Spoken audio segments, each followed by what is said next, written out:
Hi അസ്സലാമു അലൈക്കും. നമസ്കാരം. എല്ലാവരും സുഖമായിട്ടിരിക്കുന്നു. നമ്മൾ സുഖമായിട്ടിരിക്കുന്നു കേട്ടോ. അപ്പോൾ രാവിലെ ബീഫും കപ്പയായിരുന്നു കേട്ടോ. രാത്രിയിൽ ബീഫായിരുന്നു. അപ്പോൾ അതിൻ്റെ കറിയുണ്ട്. പിന്നെ രാവിലെ കുറച്ച് കപ്പ എടുത്ത് പുഴുങ്ങിയ.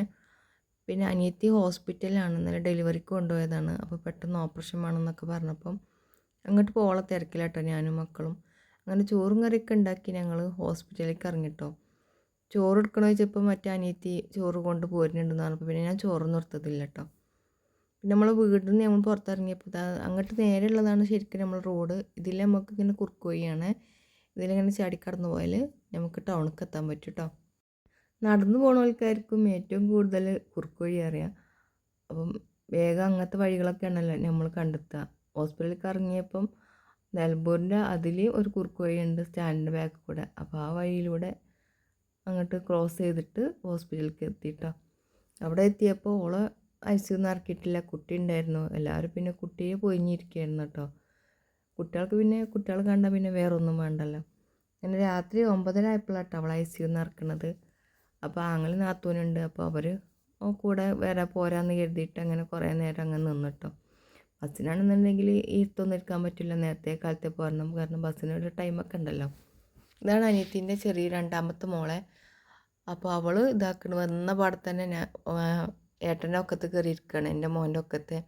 കാരണം അപ്പുറത്തന്നെ മുപ്പത്തേര് ഉദ്ദേശിച്ചിട്ടുണ്ട് ഒപ്പം പോരാൻ. അങ്ങനെ പിന്നെ ഞങ്ങൾ ഇറങ്ങിയപ്പോൾ മുപ്പത്തേർക്കൊപ്പം പോരണം.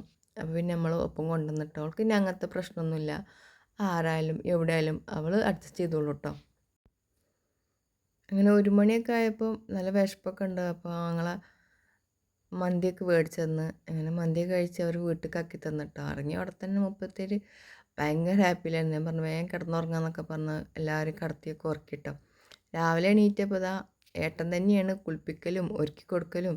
ഇപ്പോൾ എന്തോ കടയിലേക്ക് എന്തോ പോകാൻ നിൽക്കട്ടെ രണ്ടാളും പാടെ. അപ്പോൾ ഇവർക്ക് ഭയങ്കര ഇഷ്ടമാണ് കേട്ടോ. കുട്ടികളെന്ന് വെച്ചാൽ അവർക്ക് ഭയങ്കര ഇഷ്ടമാണ്. പിന്നെ ഇങ്ങനെ പെൺകുട്ടികളെന്ന് പറയുമ്പോൾ പ്രത്യേക ഇഷ്ടമാണല്ലോ. പിന്നെ കുട്ടിക്കാണെങ്കിലും ഓല ഭയങ്കര ഇഷ്ടമാണ്. ആൺകുട്ടികളെ വെച്ചാൽ ഓൾക്കും ഭയങ്കര ഇഷ്ടമാണ് കേട്ടോ. പിന്നെ ഏട്ടന്മാർ ആ ഒരു സ്ഥാനത്തല്ലേ. അപ്പോൾ എന്തായാലും അങ്ങോട്ടും ഇങ്ങോട്ടും അവർക്ക് ആ ഒരു ബന്ധം ഉണ്ടാവുമല്ലോ. പിന്നെ ഉച്ചയായപ്പം കുട്ടികളെയൊക്കെ പിടിച്ചൊന്ന് ഉറക്കിട്ടോ. ഉറക്കിയതല്ല, വെറുതെ ഇങ്ങനെ കിടക്കുന്ന സമയത്ത് ഞാനും കുട്ടീനെ ഉറക്കിയപ്പം അവരൊപ്പം കിടന്നുറങ്ങിട്ടോ. ഒരു വീട്ടിലുണ്ടെങ്കിൽ പിന്നെ അവർ ഉച്ചയ്ക്ക് ഉറങ്ങുക. പിന്നെ വൈകുന്നേരം എണീറ്റ് വന്നപ്പോൾ എന്തെങ്കിലുമൊക്കെ ഇങ്ങനെ കുറിച്ചുകൊണ്ട് നിൽക്കാമെന്ന് പറഞ്ഞിട്ടാണ് കുറച്ച് ചിപ്സൊക്കെ മേടിച്ചു കൊടുന്ന് ഞങ്ങൾ കഴിച്ചിട്ടോ. പിന്നെ രാത്രിയായപ്പോൾ അവൾ പെട്ടെന്ന് പിടിച്ച് കൊണ്ടുവന്നതുകൊണ്ട് ഡ്രസ്സൊന്നും എടുത്തിട്ടില്ലായിരുന്നു. അങ്ങനെ ഞാനും മോനും ഓളെയും കുട്ടീനെയും കൊണ്ടുപോയി ഒരു വീട്ടിൽ നിന്ന് ഇടാൻ 2 കൂട്ടം ഡ്രസ്സും കുറച്ച് പച്ചക്കറിയും കുറച്ച് ഫ്രൂട്ട്സ് അതൊക്കെ മേടിക്കാണ്ടായിരുന്നു. അപ്പോൾ അതൊക്കെ മേടിക്കാൻ വേണ്ടി പോയേ. അപ്പം ഞാൻ ഫോണൊന്നും കൊണ്ടുപോയിട്ടില്ല. കാരണം ഇവർ രണ്ടാളും ഇവിടെ ഒറ്റയ്ക്കില്ലേ. അപ്പം എന്തെങ്കിലുമൊക്കെ ടൈം പാസ് ആയിക്കോട്ടെ എന്ന് എഴുതിയിട്ട് ഞാൻ ഫോണും അല്ല കയ്യിൽ കൊടുത്തിട്ടാട്ടോ പോയത്.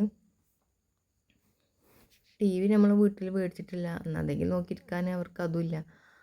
അപ്പം ഫോൺ കൊടുത്താൽ എനിക്ക് തന്നെ ഒരു ജാതി ഇടങ്ങാറ്. ഒറ്റയ്ക്ക് ചടച്ചിരിക്കുന്നത് ഭയങ്കര ബോറാണല്ലോ നമുക്കായാലും. ഫോണോ TVയോ എന്തെങ്കിലുമൊക്കെ ഒന്ന് കയ്യിൽ വേണമല്ലോ. അങ്ങനെ നമ്മൾ കൊണ്ടുവന്ന സാധനമൊക്കെ എടുത്ത് വെക്കുകയാണ്. അപ്പോൾ ഇതാട്ടോ ഡ്രസ്സ്. വലിയ ഡ്രസ്സൊന്നുമല്ല, നമ്മൾ വീട്ടിൽ നിന്ന് സാധാ യൂസ് ചെയ്യുന്ന ഡ്രസ്സാണ്.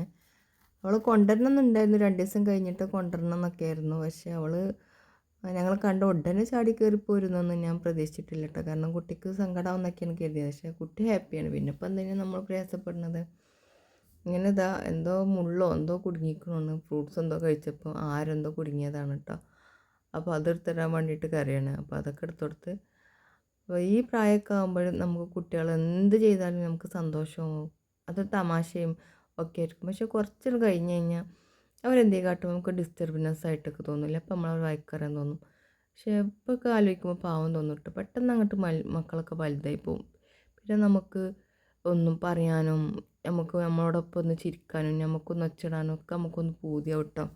മക്കൾ അവർ കളിച്ചോട്ടെ, അവർ അടിച്ചു പൊളിക്കട്ടെ. അവരുടെ കുട്ടിക്കാലം അവർ നല്ലോണം എൻജോയ് ചെയ്യട്ടെ അല്ലേ. നമ്മളായിട്ടൊന്നും പറയാൻ പോകണ്ട. കാരണം പിന്നീടാണ് നമുക്ക് അതിൻ്റെയൊക്കെ നഷ്ടമൊക്കെ നമുക്ക് പിന്നീട് മനസ്സിലാവട്ടോ. പിന്നെ ഇങ്ങനെ ഒരു മൂലക്കൽ അവരിങ്ങനെ ഒതുങ്ങിക്കൂടും. അപ്പം നമുക്കൊരുപാട് മിസ്സിങ് വരും. അവർ പഴയ പോലെ കളിച്ചെങ്കിൽ ചിരിച്ചെങ്കിൽ വഴക്ക് കൂടിയെങ്കിൽ എന്നൊക്കെ തോന്നും കേട്ടോ. അങ്ങനെ പിന്നെ ഞങ്ങൾ 4 പേരും കൂടി അവളെ കളിപ്പിച്ചുകൊണ്ടിരിക്കുന്ന പണിയാണ് കേട്ടോ. അപ്പോൾ വീണ്ടും കാണാം. അതുവരെ എല്ലാവർക്കും അസ്സലാമു അലൈക്കും.